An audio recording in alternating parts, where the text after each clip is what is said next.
आपल्या जिभेचे चोचले ना आपणच पुरवू शकतो. माझ्यासोबत पण आज असंच काही झालं. संध्याकाळी 6 वाजल्यापासून माझी काहीतरी चटपटीत खाण्याची इच्छा झाली होती. पण काय खाऊ हे कळत नव्हतं. पण फक्त मनात इतकंच होतं की काहीतरी चटपटीत खायचं आहे. पण बाहेरचं नाही खायचं, घरात बनवून काहीतरी चटपटीत खायचं आणि राहायचं. आणि मम्मीला फोन केला. मम्मीला म्हटलं, "तू काय स्वयंपाक करते?" मम्मी म्हटलं, "आणि काय असं काही ठरवलं तर नाही आहे." मग तिला म्हटलं, "मी घरी येते आणि मस्त फ्राईड राईस बनवते." आणि माझा फ्राईड राईस खूप खूप खूप जास्त फेवरेट आहे. आम्ही कधी हॉटेलला वगैरे गेलो ना, माझ्या हसबंडने मला विचारलं ना काय ऑर्डर करायचं, मी पहिला शब्द माझा हाच असतो की फ्राईड राईस खायचा. त्यामुळे हॉटेलला गेल्यानंतर ते मला कधीच विचारत नाही की काय तू सांग काय ऑर्डर करायचं असं म्हणून. घरीच येताना फ्राईड राईससाठी जो काही सामान लागणार होता तो घेतला, भाजीपाला घेतला आणि सॉस वगैरे घेतले. कांदा, पत्ताकोबी, गाजर, मिरची, लसूण सगळ्यां कापून घेतले, मस्त फोडणी दिली.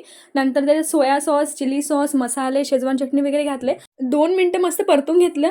तर राईस घातला आणि मस्त खूप सारी वरतून कोथिंबीर टाकली, एक लिंबू पिळला आणि झणझणीत खूप टेस्टी असा फ्राईड राईस रेडी झाला. सगळ्यांनी घरात खूप आवडीने खाल्ला.